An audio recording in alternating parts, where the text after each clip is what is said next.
Hello quilty friends and welcome back to my channel. Today we're abandoning a project, and I don't mean just leaving it in the cupboard for the next 12 months. We're officially abandoning the English paper piecing aspect of this project. If you are new to the channel, hello, my name is Rachel and I make videos about quilting and my creative life. Anywhere that you can find me on the web is listed down in the description box below, including staying up to date with what I'm making daily on Instagram and TikTok, and exclusive content over on my Patreon account. And amongst people who watch my channel, I am quite known for starting, abandoning and not finishing projects. But this project that I have here is something that my sister asked me to make for her. So if you are any member of my family, switch off now. A good maybe 3 years ago, she asked, or I offered, to make her a quilt. And at that time I was only doing English paper piecing. I think I was doing machine quilting, but I didn't feel that I was very accurate. I didn't have the confidence. And since then things have changed. But at that point I actually started an English paper pieced project, and now it's something that I have the confidence to do accurately on the machine. It is making these 9 patches. I don't know why I did them. Well, I do know why I did them English paper piece. I just didn't have the confidence to get them accurate. But I've already created a good stack of these. At the time that I would need to invest in completing these, I'd never get them finished. So what I'm thinking is these that I have already made, these will get turned into a pillowcase to go with the quilt. Maybe not, we'll see how far we get this Christmas. So those are 2-inch squares, and I'm just going to machine them in a checkerboard fashion. It's quite simple to do on the machine. I feel that I'll be able to accurately match up my points. And even if I don't feel it's a big deal for me. I do want to hand quilt the quilt. I think that will add a really nice personal touch, and it will look really nice hand quilted through the pale areas. I'll give you an overview of these, but I just use a mixture of low volumes for the backgrounds, and then different oranges, reds, greens, browns for the highlight colours in the blocks. Also lay them out and see how big actually what I've created will make, if I can get a pillowcase out of it. But the other downside is that I have actually basted a lot of these shapes. That's obviously not going to make a dent on the quilt as a whole, and I think I probably left enough seam allowance to be able to repurpose these, but I'll see how we get on. I absolutely love that fabric. I couldn't tell you what line these fabrics are. I bought them so many years ago, like I said, and I've also added just bits and pieces from the scraps to this.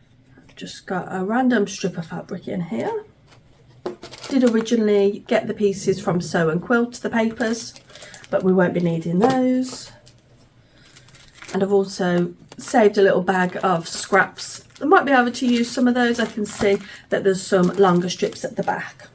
So the main reason for wanting to machine it is I want to actually get it done. I want to be able to gift her this quilt. I don't want a whip hanging round.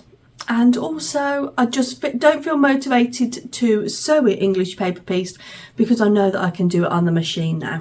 And lots of you lovely subscribers said to me when I was experiencing the hand pain, save the hand stitching for where it matters or where it's visible.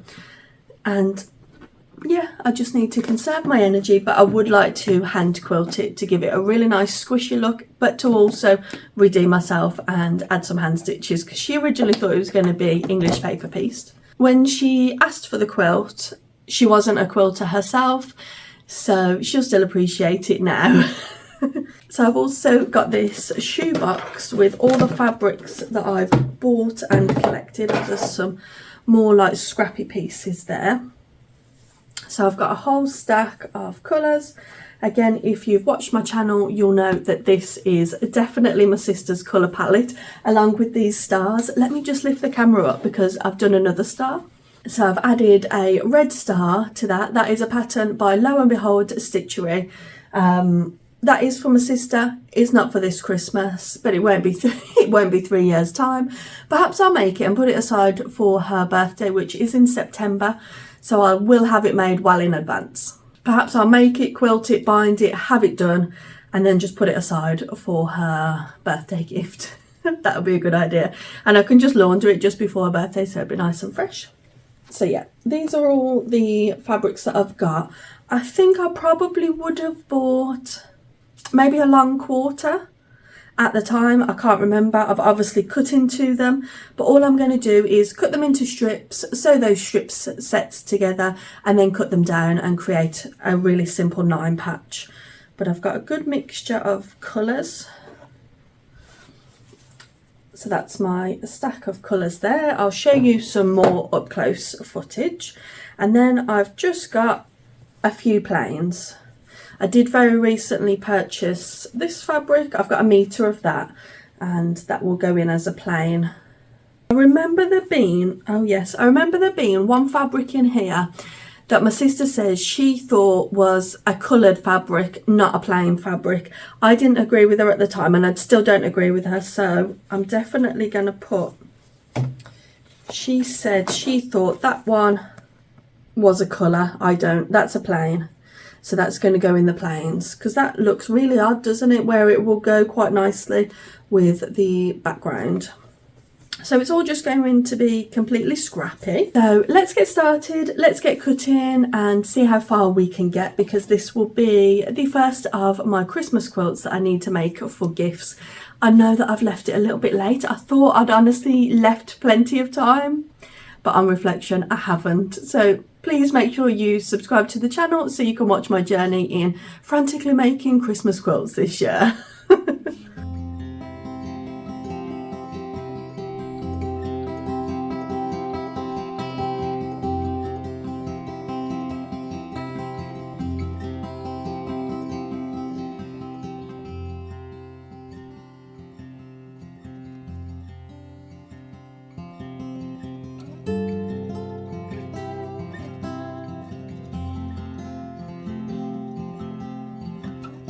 So the piece that I've got that's EPP is actually quite big.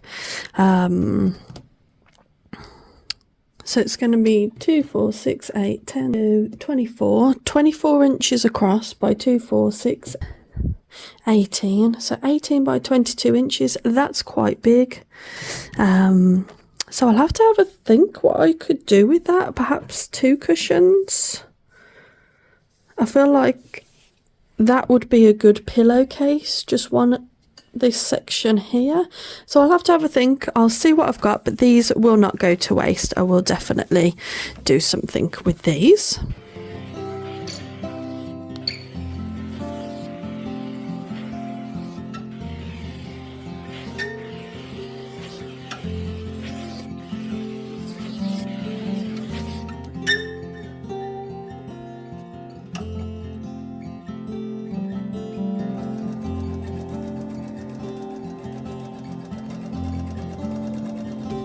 So all I'm doing at the moment is just sewing strips together. These are generally width of fabric. Some of the fabrics that I'd cut, I think I'd cut them in the wrong way, but they're all pretty much the same. I'm just sewing them together with light and dark, just in pairs at the moment. And then what I'll do is press all the seams to the dark side and then either attach another dark to this side or another light to this side. So on half of them I'll alternate. That's because to create the 9 patch with the checkerboard design, you need 2 sets that have the dark on either side and then one with the dark in the middle to form the light, and then you alternate it to switch it around so it creates that pattern. I always like to watch something or listen to something while I'm doing my sewing. Sometimes I have my headphones on, and today I've been taking a class over on Skillshare. And Skillshare is the largest online learning platform for creatives like us. For a change, today I've been taking a class in cooking and how to improve cooking skills, because that's something that I really enjoy doing. But there are thousands of classes on Skillshare in a variety of different subjects, things like crochet, sewing, quilting, and then things like self-care, confidence, gratitude, and even things like art, design and photography. So there really is a course for everyone. And what I like is that you can learn at your own pace. You can stop and start the course, go back to it when you want to, and then Skillshare actually recommends things that you might like to learn based on the classes that you've watched in the past. That's perfect for me when I'm sewing, because when I get to a complicated part or I need to concentrate, I just pause whatever I'm watching and then go back to it at a convenient time. And when you're doing loads of chain piecing like this, it's really good to watch something. If you would also like to try Skillshare, the first 500 people to sign up with the link in the description will receive 1 month free of premium Skillshare access. So check it out and see what you can learn. And I would just like to thank Skillshare for sponsoring today's video. I've now sewn a whole bunch of these strips that are essentially width of fabric. Some of them were much smaller, but it's still fine. I'll manage to get a few units out of them. And it's good to use up all the fabric regardless of how long it is. So I've got a bunch of these. The other pile is the opposite way around, so the light there and then the darker fabric there. And all I'm going to do now is cut them into 2.5 inch strips. So the strips that are joined together were 2.5 inches wide, so these will cut down into 2.5 inches as well. I have been managing to cut them 2 sets at a time. You just have to be careful how you line it up. When you're laying them on top of each other, you just want to make sure, I've been putting them totally over each other, and just make sure that it's lined up, you've got it straight, and then have a feel to make sure that the seams are on top of each other. I've been cutting this first edge off because it's always a bit wonky, so just cut a bit off. And then what I'm doing is, when I'm cutting, I'm lining up these lines that are here, the lines that are going horizontally across the ruler. I'm lining that up with the horizontal seam that's here in the middle, so I can make sure that I'm cutting straight rather than at an angle. So I'm lining up my 2.5 inch line here, and then making sure that I'm straight across those seams, and that will make sure that I'm cutting straight. And that's cut 2 of those at once, and then you just continue along, just doing the same thing. If I had one of those Stripology rulers, oh, this would be a breeze, wouldn't it? I do need to change my rotary blade after all this cutting on this.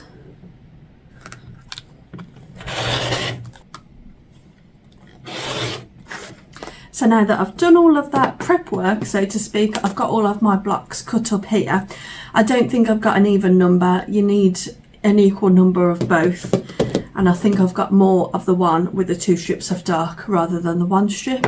It was confusing for me to try and work out what divide you needed, but you do need an equal divide of the 2, because there's 2 blocks that you make, and so that'll be 6 sets, and you need 3 of the darker ones and then 3 of the lighter ones. So I need to count them and see what I've got, and then I'm going to need to make some more of these ones, I think. But what I might do is see how many I've got, sew those up, see how big it is, and then go from there, because I don't really know how big this is going to end up. It's one of those where you're just having a go.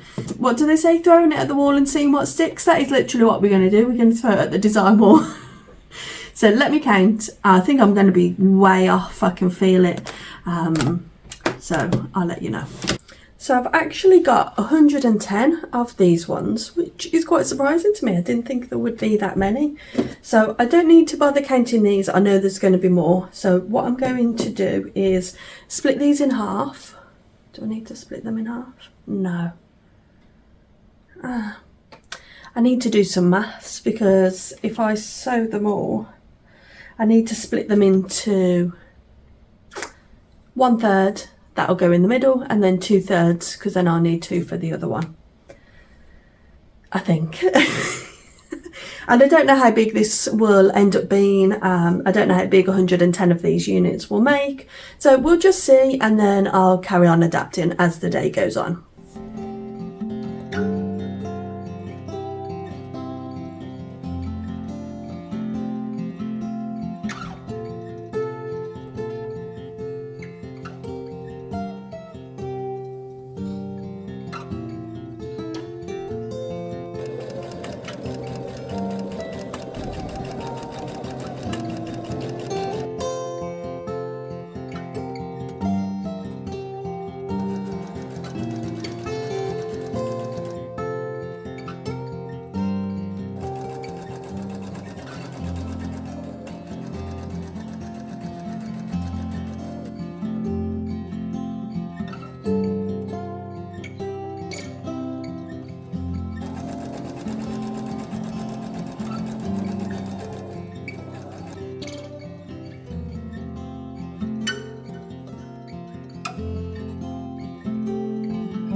I've now done all of my blocks. I've actually made 104 blocks, and hopefully that will be each, so 52 of each of the blocks. I'm going to lay it out on the bed now and check that that's fine. When I did my second round of making the blocks, I actually added in some newer fabric because it was becoming difficult to get unique combinations. So like this was one that I hadn't featured. I just pulled from my scraps to try and get some. This was a new low volume.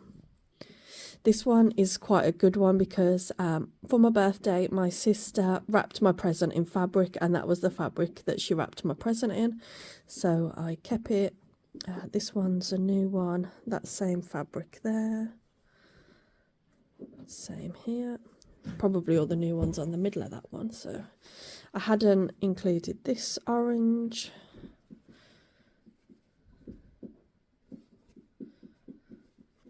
There's just a good variety of some really nice prints, and these are definitely prints that my sister will like. Oh, this background fabric there, that was one that I've added. And when it was, I laid it out yesterday to see how many more I needed, and hopefully I counted right, otherwise I'll be back here making some more. But when I laid it out yesterday, all the background colours looked really nice, and I think she's going to love it. So I'm going to get it all laid out and then get the rows labelled and things and start sewing it together. Hopefully I've got enough.